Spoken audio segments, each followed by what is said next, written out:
You ask Tiger to solve. This deals with linear equations with one unknown. The final result is x equals 9. Let's solve it step by step. Swap sides. Group all constants on the right side of the equation. Add 4 to both sides. Group like terms. Simplify the arithmetic.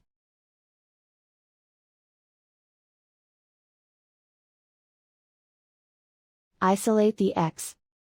Divide both sides by -5. Cancel out the negatives. Simplify the fraction. Cancel out the negatives. Find the greatest common factor of the numerator and denominator. Factor out and cancel the greatest common factor. And so the final result is x equals 9.